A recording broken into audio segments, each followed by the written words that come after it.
Assalamualaikum warahmatullahi wabarakatuh. Bertemu lagi dengan mata kuliah statistik. Untuk kali ini yang akan kita bahas adalah materi analisa statistik kuantitatif untuk data kuesioner. Untuk data kuesioner yang akan diukur adalah skala reliabilitas dan validitas. Kita bisa lihat di sini untuk yang akan dibahas di dalam materi kali ini adalah yang berhubungan dengan analisa kuantitatif, yaitu skalanya, peringkat skala, ranking skala, dimensi skala internasional, ketepatan pengukuran, keandalan, dan pengukuran skala reflektif dan formatif. Apa itu skala? Skala adalah sebuah alat atau mekanisme yang oleh individu digunakan untuk membedakan satu variabel dengan variabel lainnya pada suatu yang menarik dipelajari. Ada jenis skala, yaitu ada 4 jenis skala. Skala nominal, skala ordinal, skala interval, dan skala rasio.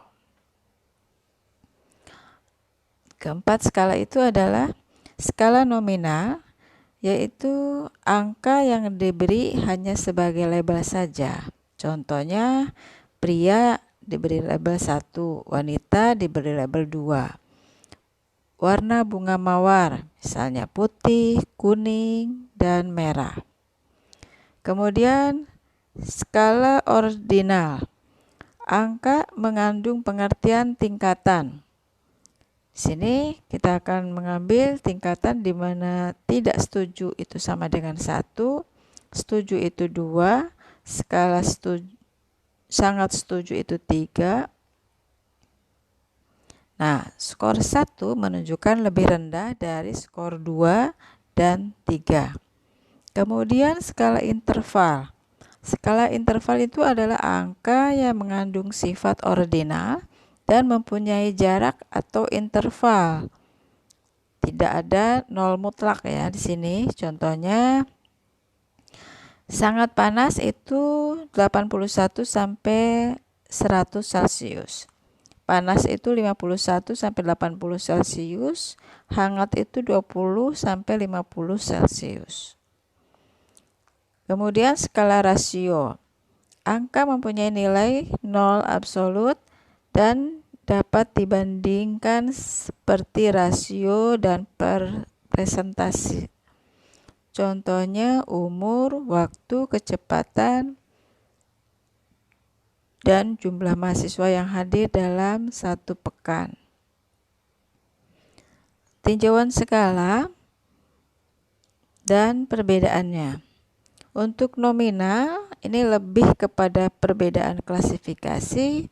Untuk ordinal, ini menekankan pada informasi tambahan. Untuk interval, itu selain mengurutkan, namun juga memberi informasi perbedaan variabel. Untuk skala, memberi informasi mengenai proporsi suatu variabel dalam penelitian yang dilakukan. Sifat-sifat pokoknya untuk skala, di sini kita akan mengambil sifat perbedaan, urutan, jarak, titik awal khas, ukuran tendensi sentral, ukuran dispersi, dan beberapa uji signifikansinya. Dalam pengambilan pengukuran skala nominal, ada perbedaan, urutan tidak ada, jarak tidak ada, titik awal khas juga tidak ada, ukuran tendensi sentral yang diambil adalah modus, dan untuk uji signifikansinya kita menggunakan C square atau X kuadrat. Untuk skala ordinal, perbedaan ada, urutan ada, jarak tidak ada, titik awal khas tidak ada, ukuran tendensi sentral yang dibahas adalah median, ukuran dispersinya kisaran semi antar kuartil, dan untuk uji signifikansinya korelasi urutan tingkatan. Untuk skala interval, perbedaannya ada, urutannya ada, jaraknya ada, titik awal khasnya tidak ada, ukuran tendensi sentralnya min aritmetik, ukuran dispersinya standar deviasi, varian, koefisien variasi, uji signifikansinya T dan F. Untuk skala rasio, perbedaannya ada, urutannya ada, jaraknya ada, titik awal khasnya ada, ukuran tendensi sentralnya min aritmetik atau geometrik, ukuran dispersinya standar deviasi atau varian atau koefisien variasi. Uji signifikansinya T dan F. Peringkat skala yang pertama adalah dikotomi, skala kemudian kategori, kemudian diferensi semantik, kemudian numerikal, kemudian peringkat terperinci, kemudian Likert, kemudian peringkat jumlah konstan atau tetap, kemudian stapel, kemudian peringkat grafik, kemudian konsensus, dan yang lainnya. Apa itu yang disebut skala dikotomi? Skala dikotomi ini digunakan untuk memperoleh respon dari responden dengan memberi jawaban ya atau tidak. Jadi ketika ada pertanyaan, maka do you own a car? Jawabannya yes atau no. Jadi responden boleh memilih yes atau no saja. Kemudian skala kategori digunakan untuk memperoleh respon tunggal dari responden atas pilihan respon yang disediakan. Contohnya di Indonesia, di manakah merupakan pulau tempat Anda tinggal? Nah, ini Anda pilih salah satu ya yang sesuai dengan di mana Anda tinggal. Kemudian skala diferensial semantik itu skala diferensial yang digunakan untuk memperoleh respon terhadap objek tertentu dengan menggunakan floating untuk mendapatkan ide responden. Contohnya ambil dari responsif sampai dengan unresponsive. Di sini ada 5 skala. Jadi bagaimana sikap responsifnya itu, apakah ada di pertama, kedua, ketiga, keempat, kelima skala yang antara responsif dan unresponsif ini. Beautiful dengan kebalikannya, ya ugly. Courageous dengan timid. Jadi di sini kita mengambil 2 kutub ya, kutub yang positif sama yang negatifnya. Artinya atau yang paling tinggi dan yang paling rendahnya. Kemudian skala numerikal digunakan untuk memperoleh respon dengan memberi skala berupa angka dengan kata sifat berkutub kedua ujungnya. Di sini kita ambil seberapa puas Anda dengan pelayanan yang kami berikan. Puas sampai tidak puas itu berskala antara 5 sampai dengan 1. Nah, kalau di sini 5 berarti kepuasannya tinggi, kalau 1 ini tidak puas, berarti rendah ya. Kemudian skala peringkat ini digunakan untuk dengan dasar skala numerika dengan titik panduan sesuai dengan keperluan dalam penelitian. Nah, ini kita ambil skala dari 1 sampai 5, dari mulai sangat tidak setuju sampai dengan sangat setuju. Nah, di sini kita akan mengambil beberapa pernyataannya. Ya, pernyataannya di mana saya akan mengganti pekerjaan saya dalam waktu 1 sampai 2 tahun lagi. Nah, Anda dari kelima skala ini pilih yang mana? Apakah setuju Anda setiap 1 sampai 2 tahun ini berganti pekerjaan? Atau Anda sangat tidak setuju? Nah, ini kisarannya adalah dari 1 sampai dengan 5. Saya akan senang jika diberi tugas atau tantangan baru. Ini pun sama opini Anda. Apakah Anda setuju, sangat setuju atau sangat tidak setuju? Jadi skalanya dimulai dari 1 sampai 5 juga. Kemudian saya akan setia pada organisasi tempat saya bekerja. Ini pun demikian. Jadi ketiganya ini adalah contoh pernyataan yang akan dijawab dengan opini Anda, mulai dari sangat tidak setuju sampai dengan sangat setuju. Skala Likert ini didesain untuk menelaah seberapa kuat subjek setuju atau tidak setuju dengan pernyataan pada skala 5 titik. Skala 5 titik ya.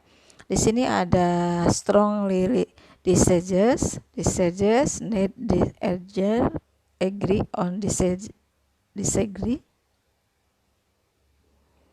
agree dan strongly agree. Jadi di sini sangat disagree artinya sangat tidak setuju.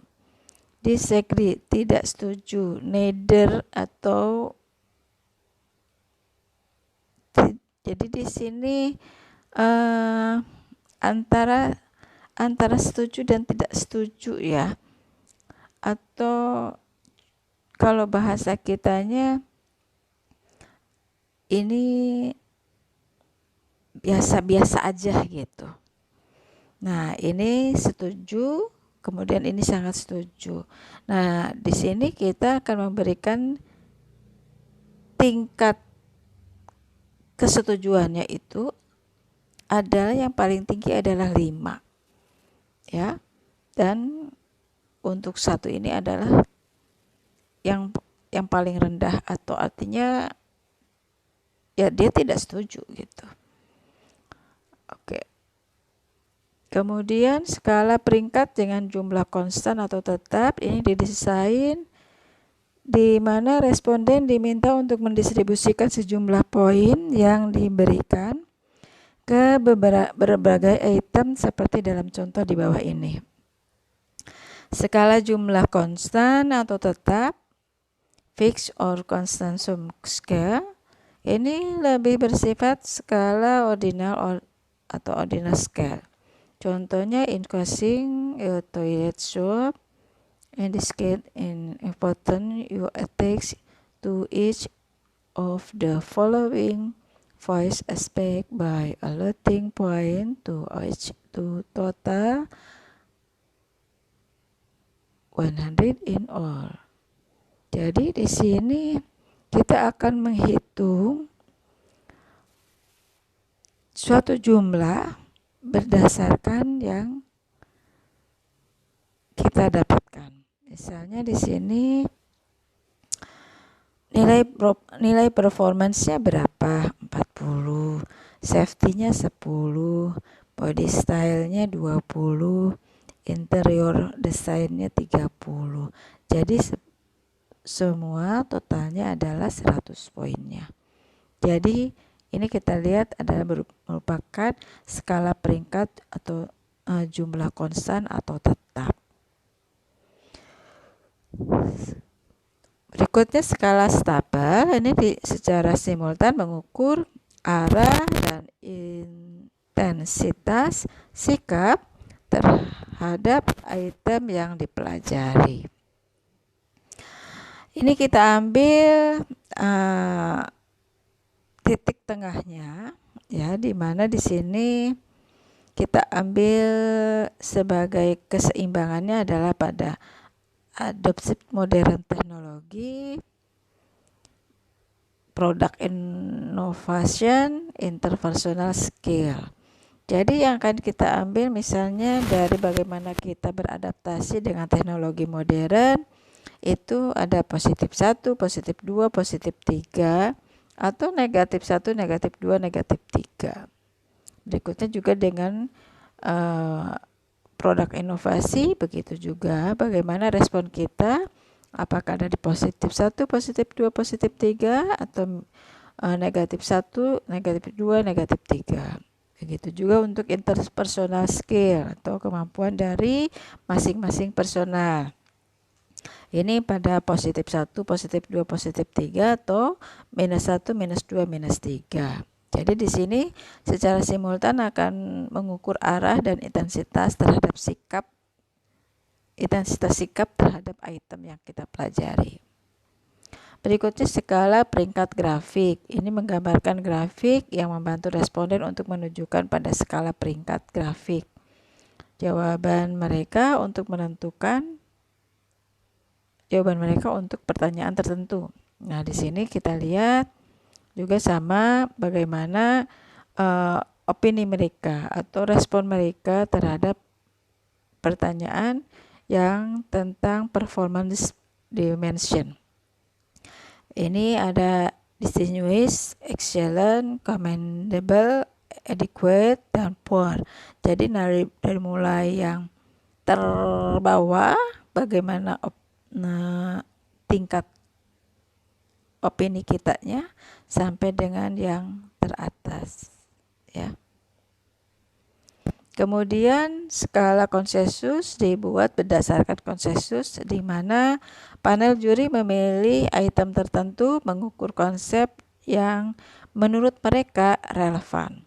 Berikutnya adalah skala lain. Ini kita bisa mengambil beberapa metode penskalaan yang sudah sangat maju atau rumit atau advance, sebagian udah mulai di tingkat atas, seperti penskalaan multidimensional di mana objek, orang, dan kedua-duanya ini dikatakan secara visual dan dilakukan analisis gabungan, conjoint. Nah, di sini kita bisa mengambilnya dengan pola seperti ini. Jadi kita akan mengambil skala di mana kita akan conjoint antara 1, 2, dan 3, atau di sini kita menggunakan skala seperti grafik Cartesius. Nah, posisi misalnya di sini positif, ada di sini di kiri ada Toyota, ada Mazda, di kanan ada Porsche, BMW, Audi, Nissan, dan sebagainya. Ini kita lihat di sini adalah gabungan dari satu sifat mobil yang sesuai dengan kehendak. Ada chips, ada sporty, ada expensive, ada conservative. Jadi kita bisa memilih nih kebutuhan kita terhadap suatu kendaraan itu, apakah kita mengambil yang murah tapi sporty, yaitu berarti Toyota dan Mazda. Kalau murah dan konservatif berarti kita mengambil Honda, Ford, Hyundai, Christian. Kalau kita ambil sporty dan expensive, mahal, itu berarti kita ambil Porsche, BMW, Audi, Nissan. Kalau kita ambil mahal, ya, dan konservatif, ini ada Jaguar, ada Lexus, dan Mercedes. Jadi ini sesuai conjoint antara kebutuhan kita yang mana terhadap pilihan kita. Ranking skala digunakan untuk mengungkap preferensi antara dua atau lebih objek atau item, tetapi mungkin tidak memberi petunjuk yang pasti mengenai jawaban yang dicari. Metode ranking skala itu adalah satu perbandingan perpasangan digunakan ketika di antara sejumlah kecil objek, responden diminta untuk memilih antara dua objek pada satu waktu. Yang kedua, pilihan yang diharuskan memungkinkan responden di sini untuk meranking objek secara relatif satu sama lain, diantaranya alternatif yang disediakan. Skala komparatif ini memberi standar untuk menilai sikap terhadap objek atau kejadian atau juga situasi saat penelitian dilaksanakan. Nah, di sini kita bisa untuk menggunakan skala ya. Misalkan can you please rank the factor and affect your buying decision for this category. Jadi kita bisa, dapatkah Anda membuat mengambil faktor tingkatan, efek faktor ketingkatan dari apa yang kita ambil sebagai keputusan dari suatu kategori. Ini kita mengambil dari mulai like sampai unlike.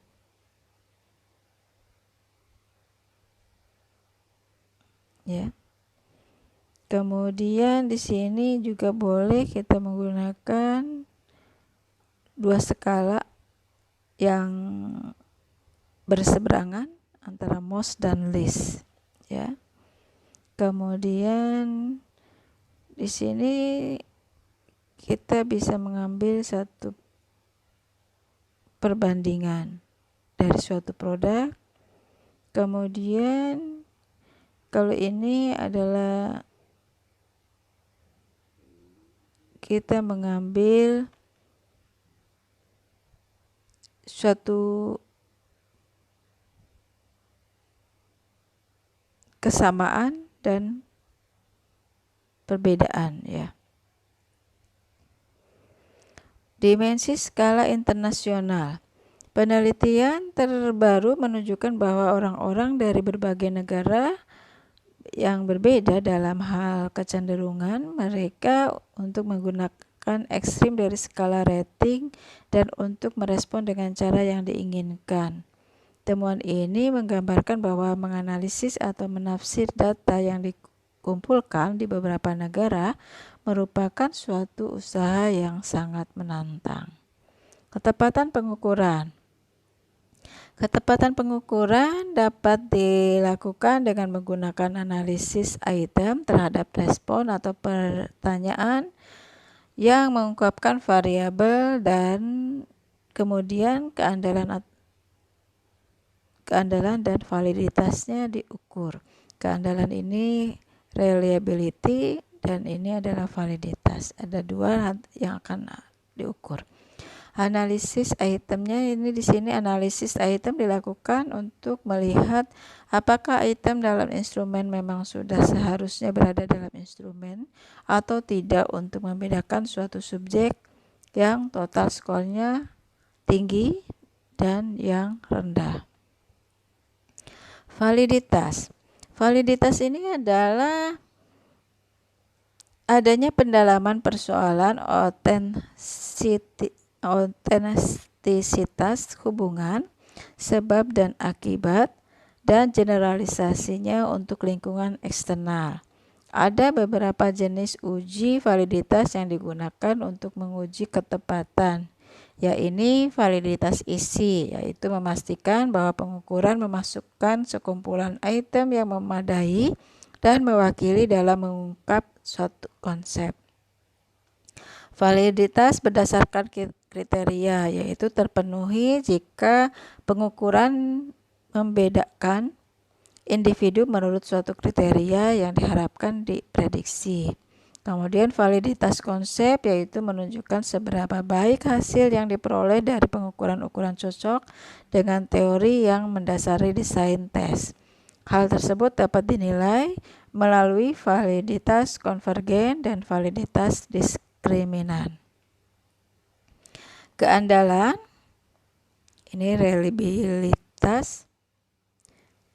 Jadi reliabilitas atau keandalan ini akan memperlihatkan suatu penelitian bebas dari kesalahan sehingga menjamin pengukuran yang konsisten lintas waktu dan lintas beragam item dalam instrumen.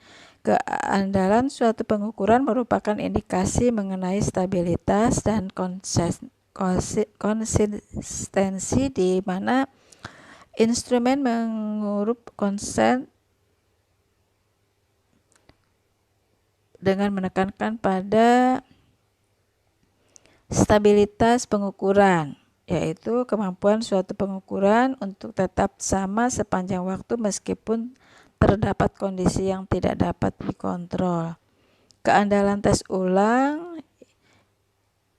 ini diperoleh dengan pengulangan ukuran yang sama pada kesempatan kedua. Keandalan bentuk paralel ini diperoleh jika respon terhadap dua tes serupa yang mengungkapkan ide yang sama menunjukkan korelasi yang tinggi. Konsisten ukuran internal merupakan indikasi homogenitas item dalam ukuran yang mengungkapkan ide. Pengujian konsistensi jawaban responden atas semua item yang diukur. Kemudian ini keandalan konsisten antar item ya. Merupakan konsistensi jawaban responden atas semua item yang diukur. Kemudian keandalan belah dua ini mencerminkan korelasi antara dua bagian instrumen. Pengukuran skala reflektif vis formatif. Dalam skala reflektif, keseluruhan item diharapkan untuk dapat terkolerasi. Skala formatif digunakan ketika membangun pandangan yang jelas indikatornya. Skala yang berisi item yang tidak terlalu berhubungan disebut skala formatif.